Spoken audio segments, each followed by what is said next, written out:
So last week we were doing the knowledge of al-bisharat wal-nadharat wal-isharat wal-hasanat.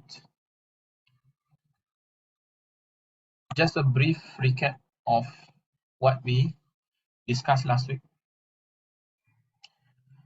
So all these isharat, bisharat, nidharat and hasanat, they are a fruit of qira'ah istibaqiyah. They are fruit of qira'ah istibaqiyah, a preemptive reading of the nusus of the text of the Tahawwulat. Right, you read in anticipation of what the events. For example, the isharat, these are allusions. Right? Rasulullah SAW allude to events that will happen in the future. Right, we have examples are his death, the murder of a caliph, and Dajjal, and also the futuhat of the Muslims. The futuhat meaning the victories or conquests of the Muslims that will come in the future. And there are many other examples, right? So you can categorize them if you read those books on Science of the Hour, you will see a lot of these kind of isharats. So sometimes they are explicitly mentioned, sometimes the Prophet merely hints at it. So hinting using symbolisms, like symbolic language, right? Then there are al-bisharat, which specifically is for glad tidings, right? And this can be associated with individuals on during the time of the Prophet, individuals that will come in the future, those places which have some glad tidings associated with them, and events that, for example, we talk about the black flags, the black banners. And then we talked about warnings. In general, they are warnings about forthcoming events, individuals, places, and even periods of time, like al-Wutha'iyah. And also hasanat. Hasanat, inviolability of individuals, places also. So you can see all these bisharat, hasanat, nadharat, they are always associated with people, individuals, events, or places, right? Can also be groups of people, right? Like hasanat, we have individuals, we have people like all those given glad tidings of Jannah, right? The Ahlul Badr, right? These are groups of people of the Bay'ah, of the Shajarah, Bay'atul Ridwan, for example. The Marhala that have some kind of protection, right? Well, the Marhala of the Prophet, the age, the era, the period which the Prophet lived, and those of his Khulafa ar-Rashidin. And then it continues, although it gets, it is not as, because the best Qurun, right? Khairul Qurun Qarni. The best of the generations or the centuries is my generation, like Prophet ﷺ said, and then the one after that and after that. So the Marhala, we also have the Marhala of Nabi Isa, also considered a Marhala that is Muhassan, right? There has a protection on that Marhala because of the presence of the Nabi Isa alayhi salam. So Marhala is also closely, Al-Hasanat is also closely related to Sanat. Sanat and what we call the other one is Al-Adalah. Al-Adalah, which is uprightness, or you can say being just, being upright, being free from the four matters, the four sharat, right? I mentioned four sharat in Islamic jurisprudence. They usually require a person to be free from the kabair, and not perpetually or not persistent in engaging in small sins. So this is the requirement that is required for adalah, for testimony in the court, right? So that is from the fiqh of the fiqh perspective. But as for tahawulat, there are additional requirements. The number 3 and number 4 will be the salamatul lisan minadh-dham wa minad-dam, to be free from any involvement in publicly, cursing people, publicly vilifying, attacking people. So that the person is upright in the sense that he does not use his speech or his tongue to curse at people publicly, and to be free from bloodshed, shedding blood of people without any right. There is a right lah. I mean, there are situations where there is a rationale or justification in the Sharia for shedding blood, but this is not what it is referring to. So basically, if a person is free from these two, he's safe from fitnah lah. He's safe from fitnah, because there's a narration: sibabul muslim fusuk wa qitaluhu kufur. Cursing a Muslim is fusuk, is makes you a fasik, and fighting or killing him will leads to kufur. So that's the basis of the idea of being safe from your tongue from zam, cursing, your hand from dam. And this is a very, very central concept in tahawulat, in fiqh of fitan. To be safe from fitnah, this is the foundation, right? So you'll see it a lot. And then we talk about sanad also. What does it mean?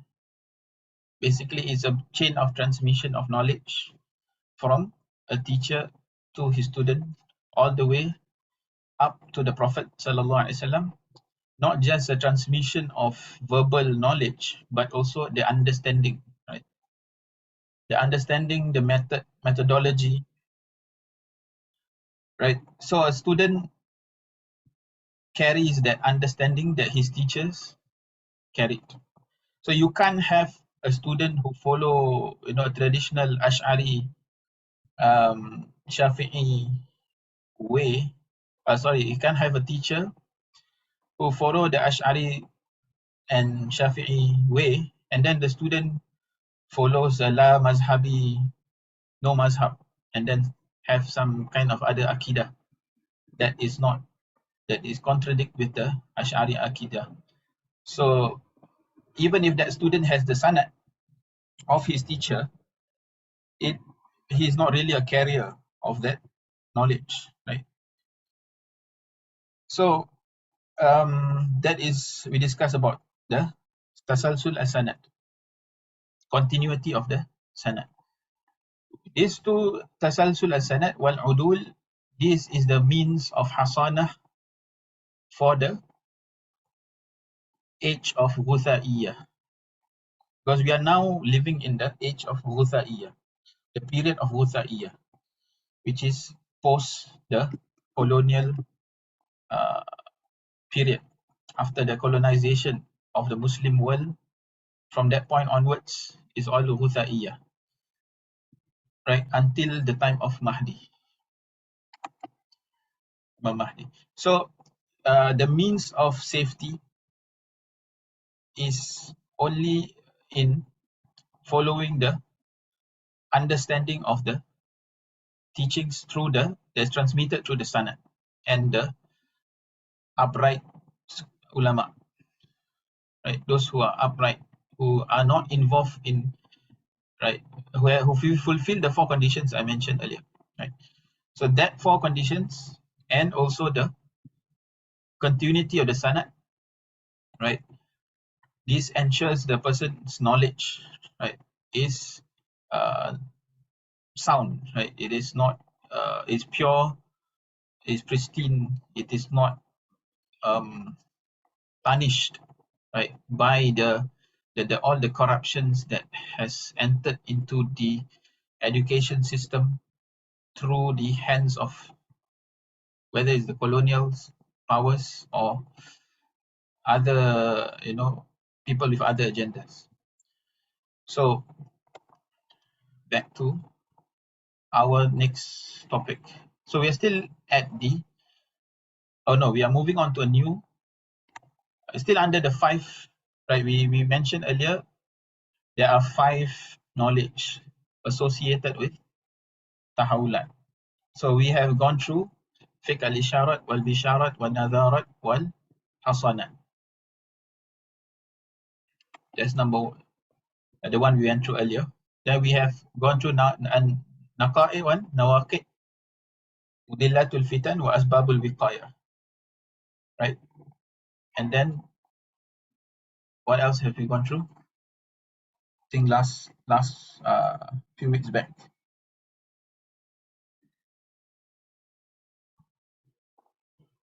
Anyone remembers?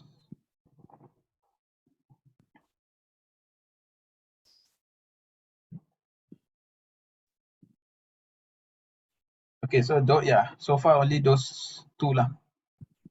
Right. This is the third one, knowledge of recent developments in theoretical applied sciences, culture. So I went through a bit of this also last week. So basically, where do we place all the other sciences, right, within the scope of our religion? So they are within the scope of deen, right, but they are considered knowledge of Tahawwulat. They're considered under the human sciences, which evolve with time, grows in as time passes by, right? Human knowledge develops and increases. So these are knowledge that product of human endeavor. So ilmu alat, I mentioned about mathematics. You can also say computer sciences, right? These are computing, programming, all these are tools, right, by which you come up with technology. Cultural, social sciences, and humanities. So these are all produced by the human mind, and some of which are in line, in harmony with what we know and what our religion teaches us, but some of which we need to filter out the interpretations that people are basically come from the values of foreign values, right? So in order to do that, that is a different separate subject lah. You have to look at philosophy of science, right? You have to look at philosophy of science. Right. Furthermore, because of the methods that they use is different. For example, later we'll see the history, right? The Rabt Baina Diyana wa Tarikh, linking history with the religion history in Tahawwulat. Okay, so what is in Al-Habib Abu Bakar's works, you will see this part, and he'll discuss about what is actually the problem in certain Muslim circles. I mean, probably in the Middle East, or maybe in the past, they would look at these modern sciences in a suspicious way, or the fact that it comes from the non-Muslims. but he emphasized that you shouldn't do that. Rather, knowledge comes from God, right? And it is man is given the opening is only given to man through God, right? So what do we use? How do we use this knowledge is important, right? So you should the most important thing is to harness it for human benefit, to serve humanity, right? And also to defend the rights of Allah, right? So there is a verse in the Quran uh, in which Allah SWT addresses the Muslims to prepare themselves for battle with all kinds of preparation, basically to employ the technology of the time, right? The Prophet ﷺ, he sent his companions to learn the art of sword making in Sham, if I'm not mistaken. So they learned the art of sword making from Sham. So he was active in making his Sahabat to learn the art of the technology of the time in order to defend the rights of Allah, right? So the technologies are used in a humane and conscious manner. This is, of course, important, especially religion is the one that informs us of the ethics, right? Morality. It guides us to use how to use technology. The goal is to serve human life in various areas such as economic science, education, medicine, and so on and so forth. And the last point here, Quranic allusions to modern inventions. Okay, this is where I put this book here. Al-Mutabaqah al-Ikhtira'at al-Asriyah lima akhbara bihi Sayyidul Bariyah. So this book is written by a muhaddith, a scholar of hadith, Ahmad al-Ghumari. He comes from a very famous family of hadith experts. Right. So if you look at this book, if you study this book, he wrote it, I think somewhere in the early 20th century. I suppose it's somewhere between the earlier 20th century or late 19th century. So basically, in this book, what did he do was he point out certain verses of the Quran and Hadith where there is an indication the Prophet alluded to inventions that were, coming, and which we are in his time they already witnessed some of them. For instance, there is this I think everyone should know the ayat of Surah Yasin, right? وآية لهم أن حملنا ذريتهم في فلك المشحون وخلقنا لهم من مثله ما يركبون. So the translation goes that, and a sign for them is that we حملنا ذريتهم في فلك المشحون. We carry their progeny in the ship, basically, that is loaded, right? وخلقنا لهم من مثله ما يركبون, and we created for them the like of it, that which they ride. Basically referring to a vehicle on land, right, which is similar to the modern, referring to a vehicle on land which is similar to the ship. Now, if you look at the time of the Prophet in that era, right, the only vehicle that can carry a huge number of people with their luggage and whatever, it only refers to the ship, right, that travels in the ocean, in the seas. So the Mufassirun, they were not really certain of what exactly this وَخَلَقْنَا لَهُم مِّن مِّثْلِهِ مَا يَرْكَبُونَ actually refers to. So if I'm not wrong, Ibn Abbas was the one who put I think he said that this was something that would be in the future, something that would come that we have not seen yet. So in fact, if you look at the last 100 years, right, you have the invention of the steam engine, followed by the train, right, the steam train, right.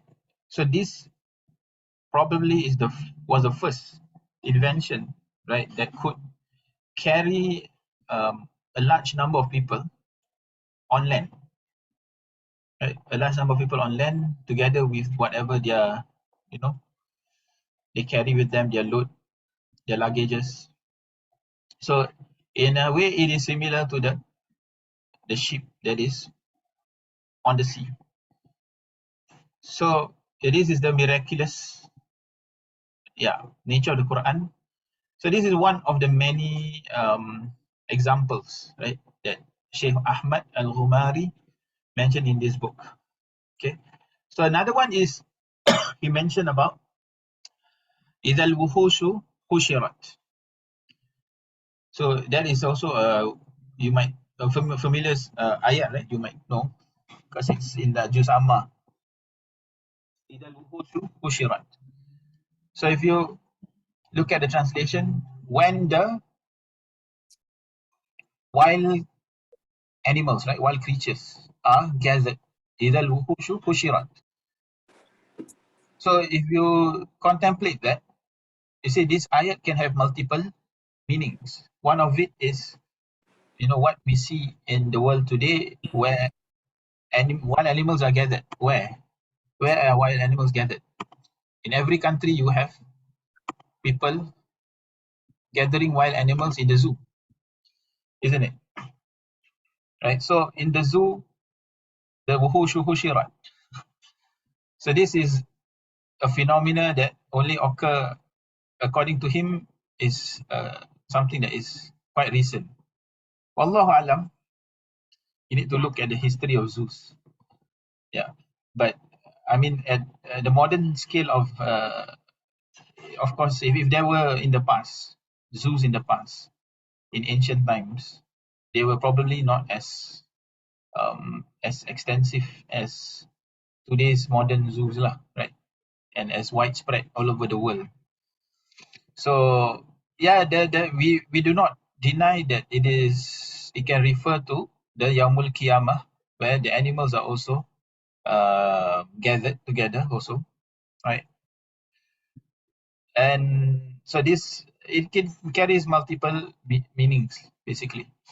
So these are just a few examples that Sheikh Ahmad Al-Ghumari he mentioned in his this book, right? So those who are able to read, you should try.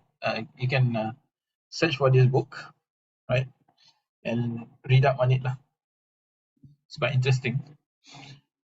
So the point is, we have within our tradition, whether it's the Quran or the Sunnah, information about modern inventions, right? Another one is the Prophet ﷺ informing us of a man will leave his house and his whip will tell him what is his family up to. And also a person, if he's mentioned, he's immediately seen. In Al-Barzanji, one of the books of Imam Al-Barzanji, he says إِذَا ذُكِرَ, the person, if you just mentioning a name of a person, you can immediately see him, right? You can immediately see him. So like today, you can just say, hey Siri, video call so and so. Then, or you can just, hey Google, video call so and so. Then you can get to look at the person, right? These are just some examples of these inventions lah, right? So all this comes under the knowledge of ikhtiraat mustajaddat, right? In the book we have under number Fiqh of the recent studies in theoretical applied sciences, culture, wondrous nature of Quran, referring to the mu'jizat lah, the ijaz al-ilmi of the Quran and other various complex sciences. So again, also another point that I want to add is that when it comes to the miracles of the Quran, also we need to be it's an area where you might make mistakes lah, right? So you have to be careful because some people there's this thing called takalluf, where you you force the meaning into it, right? When it is not, it doesn't mean that, it is not referring to that. You force a particular meaning onto the verse, right? Okay, so let's move on.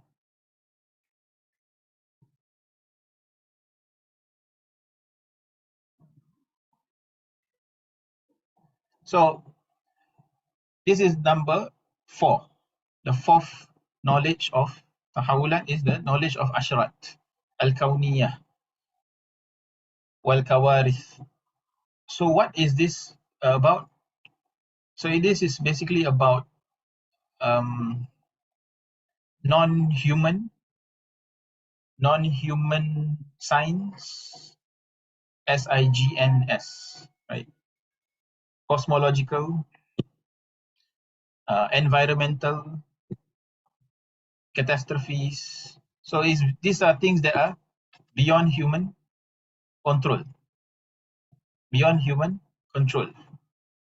Right. So what we've seen previously is all those things associated with human knowledge. Now this is all those matters within the science, within the literature of science of the hour, but it comes under non-human interference, right? So cosmological science, for example, okay, you can divide them further, right? You can divide them into istibaqiyah, istiqra'iyah. Okay, istibaqiyah, again the same, it is preemptive. Preemptive, what the Prophet ﷺ mentioned that will come in the future. Istiqra'iyah, what has occurred in the past, right? So there were signs like this, cosmic signs that has passed and those that will come. So we can say that those that are to come, for example, okay, they are usually preternatural. Preternatural meaning they are beyond normal. They are not normal signs, right? If I say the sun rises from the east, sets in the west, is this normal? Yes, it's normal. But if it rises from the west and sets in the east, then this is preternatural, right? It is not normal. So all this ghair mu'tad, they are not normal, they are not usual, istibaqiyah. So sun rising from the west, you have a smoke, right? The great smoke that will come. Yawma ya'ti an-nas bidukhanin, yawma na'ti as-sama'u bidukhanin mubin. The dukhan, the smoke, the great smoke. Then you have what is the other one? The fatal wind, a wind that will kill people. So these are not normal, right? They are, right, considered catastrophes also, right? The sinking of the earth in 3 places at the end of times. So all these are istibaqiyah. Istiqra'iyah will be those that have passed. For example, before the birth of the Prophet ﷺ, or some say is during the arm of the field, right? The surah al-fil, right? We have the story of the elephant army, and Allah SWT sent the ababil birds to attack the army of elephants. So this army of elephants being attacked by the swarm of birds, right, is istiqra'iyah. Istiqra'iyah is those cosmic phenomena, not normal, occurring in the past, before the time of the Prophet sallallahu alaihi wasallam. You also have like Nabi Hud. You see the stories of the prophets. When you see this, look at the stories of the prophets, the azab, right? that was sent to their ummah in the form of some kind of environmental disaster, right? That is not normal, right? You look at the Pompeii, right? The kind of um, that disaster that they experience. All these are not normal environmental catastrophes. So these are all alamat, ashrat. Ashrat is plural of shart, important or mark. The definition of ashrat according to Fiqh Tahawwulat is the cosmic phenomena directed by Allah's commands, according to what has been reported by the Prophet ﷺ in the hadith as well as in the Quranic verses. So, and then we also have within this signs, we have malahim. Malahim is the plural of malham. Malhama, yani it refers to major wars involving usually Muslim and non-Muslim powers, right? So usually it is Muslim and non-Muslim powers, major battles that involve, devastating or large amount of casualties, right? Large amount of casualties, like you see dead bodies scattered everywhere, right? So this is the kind of major battles that come under the ashrat, or come under this knowledge of cosmic, environmental and catastrophic importance.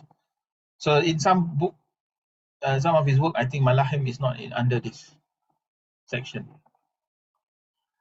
So the last, I believe, this is the last of the 5 sciences, is talking about Ar-Rabtu Baina Diyana wa Tarikh. So this is the linking of religion to history, which basically is a kind of like Islamization of history, right? So I'm sure those who learn history in government schools, in schools, since the time of after the colonial era, right? This government, this British schools, you have, what is the kind of history that they teach, right? What is the kind of curriculum? How is it? Who are the ones who come up with this? What do they teach? What is their purpose? What is their end in mind, right? So we have to relook into it, like what exactly did we learn, right? And usually they say the victors are the one who writes the history.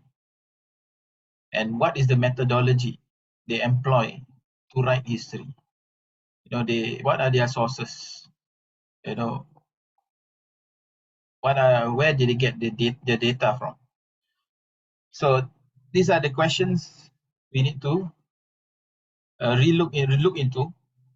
And when we look at our approach, the approach of Tahawwulat is basically the methodology is different, right? It's definitely our source of knowledge is number one, comes from the Quran and the Sunnah, right?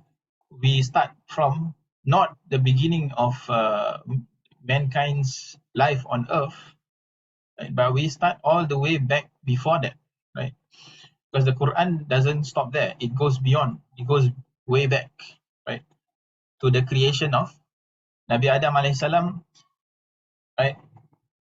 And this is what we call Tarikh Abawi Shar'i. So there is this sira, this conflict between these two schools of history, right? We call it Tarikh Abawi Shar'i. The history that is Abawi. Abawi because of this is inspired from Millat Abikum Ibrahim. So the prophets are like brothers, right? They are like brothers. They are like connected through that sanad, through that chain, right?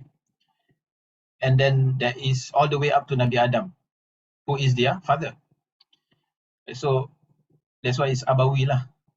Shar'i is because it is from Allah, right? This It is from wahyu. It is revelation. It is not from. It's not wad'i. It is not man-made or from the akal, pure intellect alone. So this is one school, right? And then there's another school of history, Tarikh Anawi.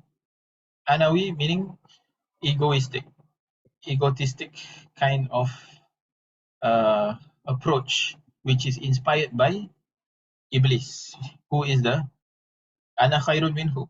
He is the one who is the founder of that concept of superiority, what do you call it? Self-conceit, superiority complex. He is that icon lah. He is the one. That's why it's Anawi Iblisi, Maddi. So it has always been his agenda. It goes back to him. Any kind of history that seeks to oppose and remove, this history that is taught to us through revelation is a materialistic, satanic kind of history that is, if it opposes, right, the kind of history taught by the prophets. So it is a war, right? A never-ending war. And Iblis is very good at hiding, right, behind, other brands of his schools of history. So we start from the creation of Nabi Adam alayhi salam, which it is said that after 40 years he was created. There was a period of 40 years in which the ruh was not blown into him, and Iblis explored all the crevices, all the openings in his body, right? Iblis went through his nose, ears, and so on, and so he knows the map, right? That's why it said that shaitan flows in the son of Adam like majrad dam, like the flow of the blood. He knows the map in your body. He can flow inside, fluidly travel in you. So that period, we should go back to that period, study it. So one of the books that you can look into is, of course, the book of Habib Abu Bakr, but unfortunately this is not translated to English yet. So if you want, you can look at the book of Imam al-Haddad. Imam al-Haddad has a book, Sabilul Iddikar. Sabilul Iddikar. So this book of Imam Haddad is translated to English. Anyone knows the name in English? It's a very famous book. Lives of Men. Yeah, Lives of Men. So you can say Lives of Men is Habib Abu Bakr is inspired by that book lah. You can say because it gives the whole journey of man, right, from beginning. Alamul Azal. Right. So this is the 4 stages. Right. The stage of living in paradise. In this slide, you can see these 4 stages, which Imam al-Haddad also touches on in his book Lives of Men. So you can call that a book in history, human history. I mean, before this, we don't really look at it like that, right? But once we learn Tahawwulat, I mean, for myself, speaking for myself, then I look at it in a different perspective now. So this is what we mean by linking Arabtu baina diyana wa tarikh, linking religion to history. So Imam al-Haddad's book, Lives of Men, it should be read, and then to understand the trajectory, basically the narrative of human history from Alamul Azal, the life in paradise, beginning of the stage of commandments and prohibitions, right? And fiqh of the enmity of shaitan. So there's a fiqh of shaitan's enmity, the way in which he وَلَأَتِيَنَّهُمْ مِنْ بَيْنِ أَيْدِيهِمْ وَمِنْ خَلْفِهِمْ وَعَنْ أَيْمَانِهِمْ وَعَنْ شَمَائِلِهِمْ. So this is that we must look at the verses in the Quran. How does shaitan come to men? The way he approaches men وَلَا أَحْتِكَنَّهُمْ. There is Imam Habib Abu Bakr al-Adani, he, in his book Takwin al-Adami, he gives a list of terms like that is in the Quran in which shaitan comes to men, the method, the way. So this itself is a subject on its own, fiqh of shaitan, right? How he affects men. So this would be considered overlap lah with tasawwuf, right?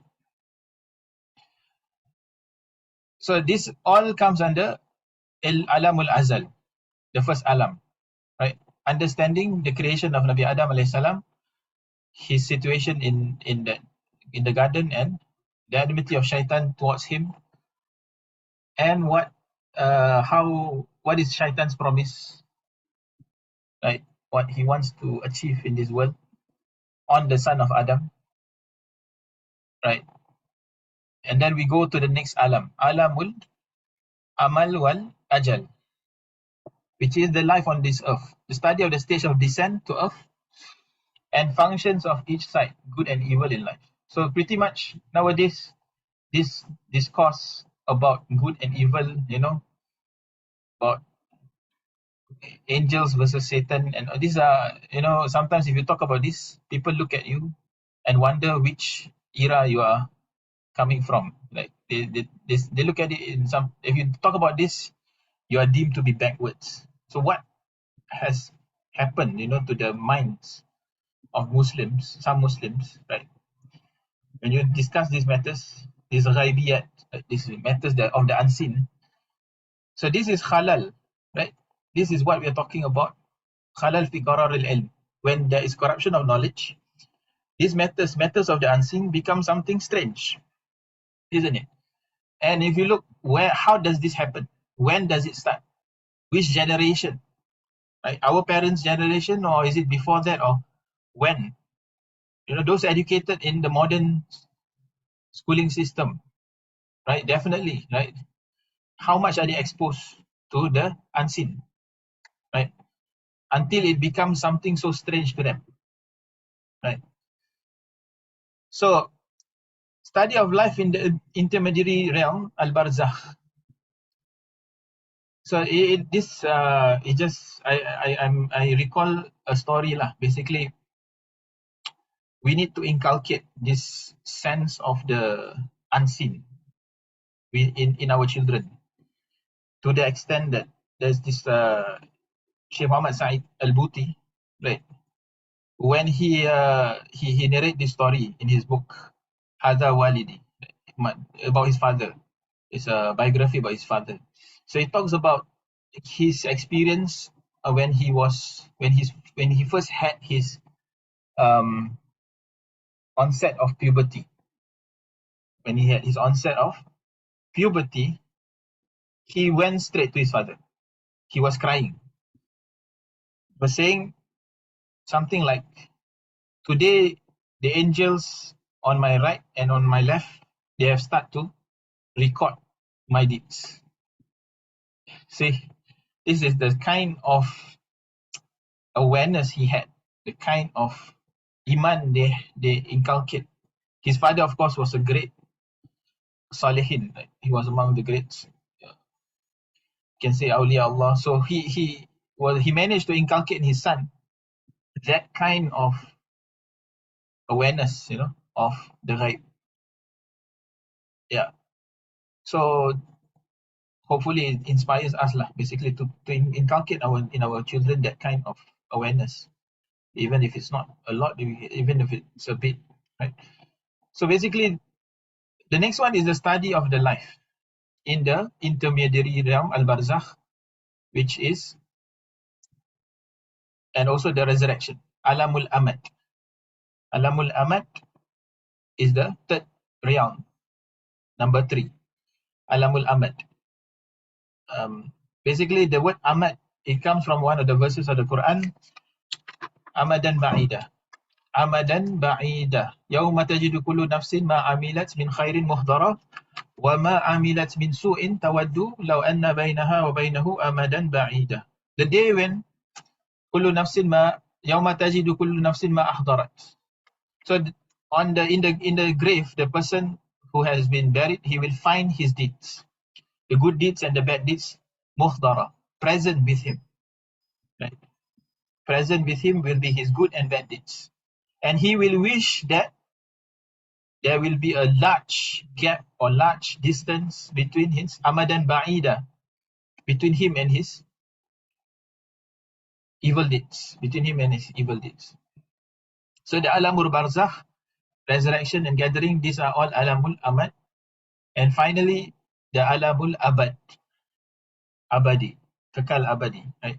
Which is life in Jannah and Nar, where there will Allah Ta'ala will put like a lamb in between and will slaughter it. It will be slaughtered to show that death will be slaughtered, there will be eternal life. Okay. Any questions so far?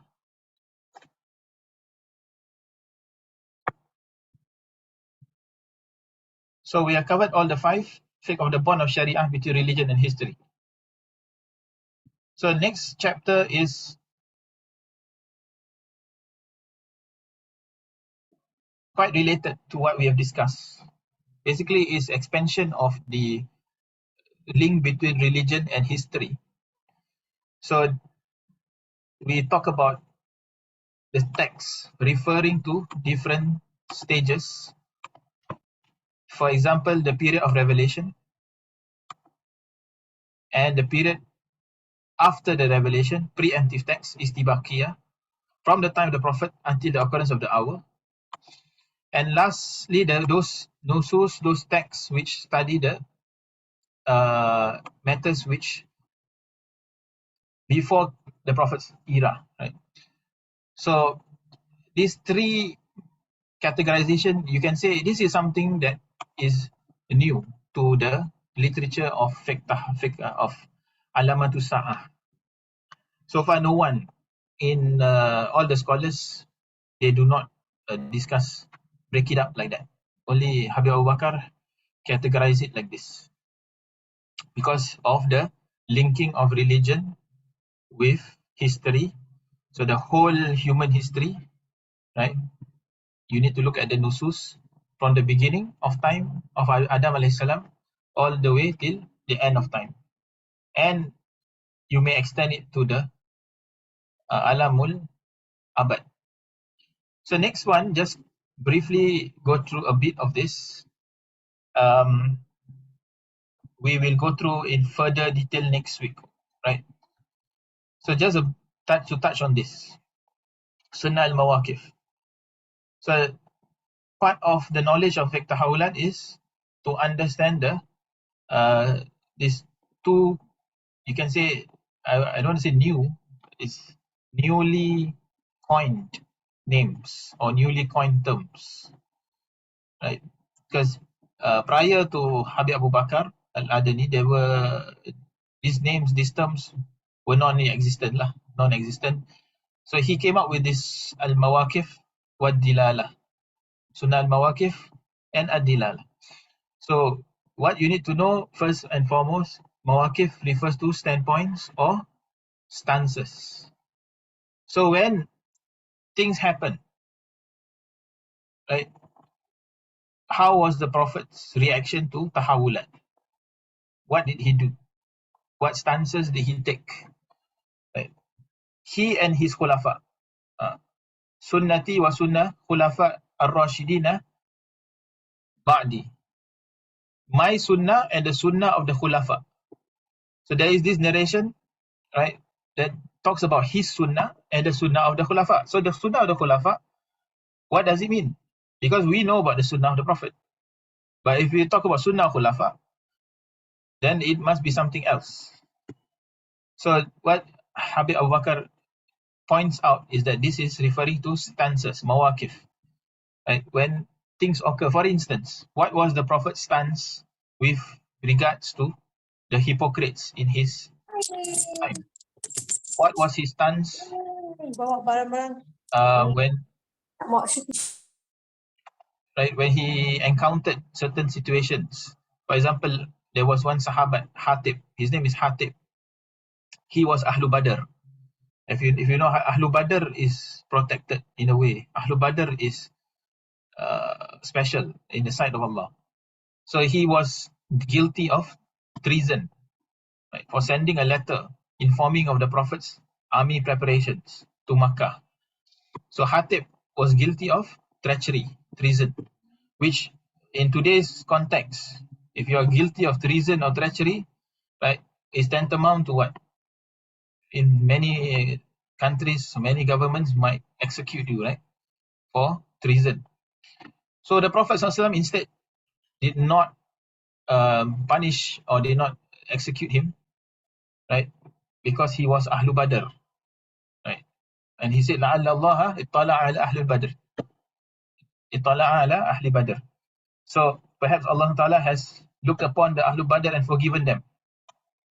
So he overlooked. That was a stance. It's considered a mawkif. And his mawkif with regards to preying upon the munafiq, Abdullah bin Ubay. Right? When asked, why do you pray on him? People know his hypocrisy. They asked the Prophet ﷺ, why do you pray on him? He said, I was not prohibited from that. Lam unha. I wasn't prohibited. So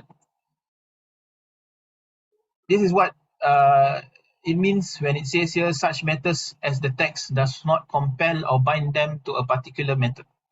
That means there's no wahyu at that time which prohibits him from doing so. His decision was left to his own to make, right? So this is the Prophet's mawkif lah, his stance, his decision that was left to his own to make without any text of the Quran, wahyu to guide him, tell him what to do. And in tastaghfir lahum 70 marratan lan yaghfir Allahu lahum. There was another ayat that if you ask forgiveness for them 70 times, also Allah will not forgive them, referring to the hypocrites. So the Prophet said, perhaps if I ask 71 times, or if I increase, perhaps they might be something like that lah, perhaps they might be forgiven. So he does not lose hope, right? So in the time of Hassan and Hussein, Sayyidina Hassan, we have the mawkif of Sayyidina Hassan, which he stepped down from the caliphate, right, in order to prevent bloodshed. So there are many examples of this mawkif, right? We will see in the bigger books, right? So then there is the Sunnah of Dilala. Okay, no, before that. So yeah, the end result of mawkif is always these two. Guarding the tongue from hifzul lisan minal zam, abuse, cursing. Right? The Prophet ﷺ did not curse, did not vilify, did not attack Hatib. Nor did he do that to Abdullah bin Ubay. Nor did he kill his sahabat, who or those who were considered the munafiqs. Right? He did not kill them, did not shed blood. He did not abuse them. So this is what mawkif is about. It leads to this. Salamah minal fitan. Right? So because of that, again, the basis is that narration. Sibabul Muslim fusuk. Cursing a Muslim is fasik. And qitaluhu kufur. Fighting him, killing him leads to disbelief. Wallahu alam. We have a short quiz. Inshallah, we'll resume with the Sunnah al-Dilala next week.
Okay, rising of the sun from west, fatal wind, red smoke, all these are istibakia.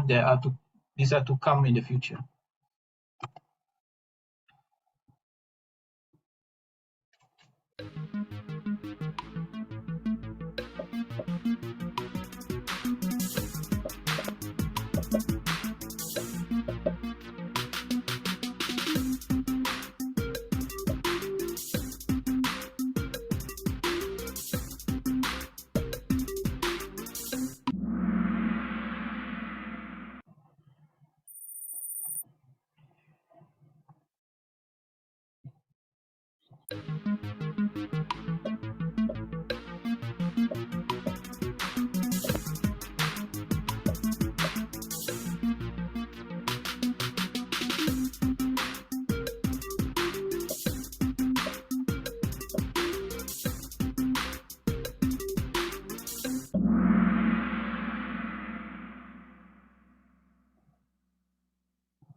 Okay, this one is this alamul, azal, alamul, ajal, wa amal, alamul, abad, and amad and abad.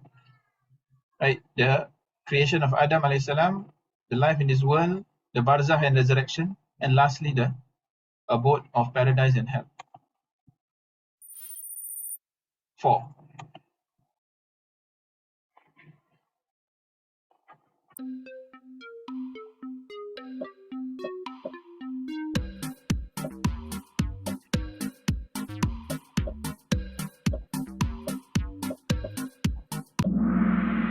Okay, yeah.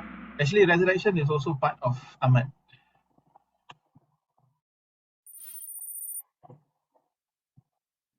Yeah, that's my mistake.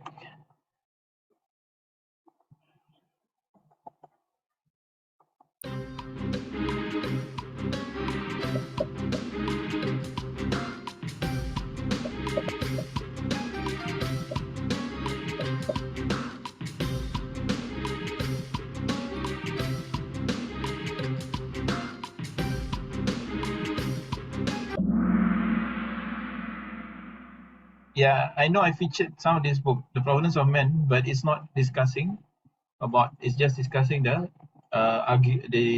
issue of human evolution in light of the Quran.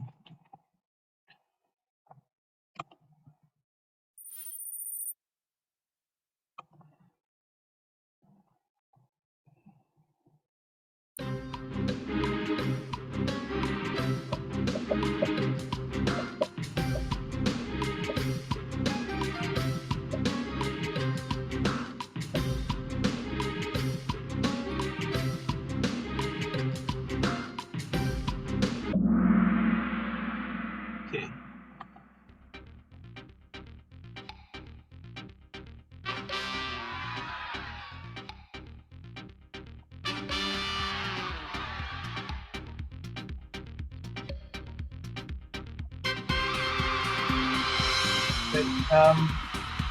Inshallah, there will be of the same book mentioned by this country. You already have one, then maybe you'll see.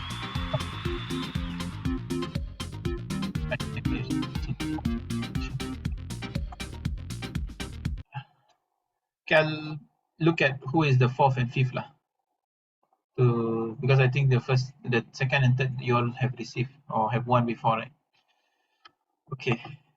So I'm afraid we have to end now because I have another class. Your question, how do we know if a teacher has aforementioned characteristics? Do we vet our teachers before taking knowledge from them? What is the best way to do that vetting that is befitting a student? Okay, I think some of the or at least a few of the characteristics are actually quite obvious, right? Because it's public, like something that you look at the person's akhlaq in public, right? How the person conduct himself in if there's any verbal abuse of others or involved in any kind of conflicts and sectarian, like, I mean, of course, not to the extent of blood shedding. Blood is something extreme already lah, right? And the other two, sanad and Adalah. Yeah. So I think, inshallah, I think we'll answer that in detail next week lah. Because some of it, I think, for example, sanad is something that is well, you can actually find out, right? Sanad of ilm, sanad of the tariqah, sanad of yeah, it's actually out there also. And their contemporaries also bear witness to their uprightness. Also, you can check via contemporary testimony of fellow ulama as well, right? A person may have sanad, but what do the contemporary ulama say about his knowledge about him, right? So, wallahu alam, maybe if I can give you a better, if I can think of something, a better answer for your question, inshallah, I'll share with you lah. But basically, yeah, as I mentioned, some of these conditions are plain, quite clear that you can see for yourself because it's public. Wallahu a'lam. Subhanakallahumma wa bihamdika asyhadu an la ilaha illa anta astaghfiruka wa atubu ilaik. Assalamualaikum warahmatullahi wabarakatuh. Waalaikumsalam.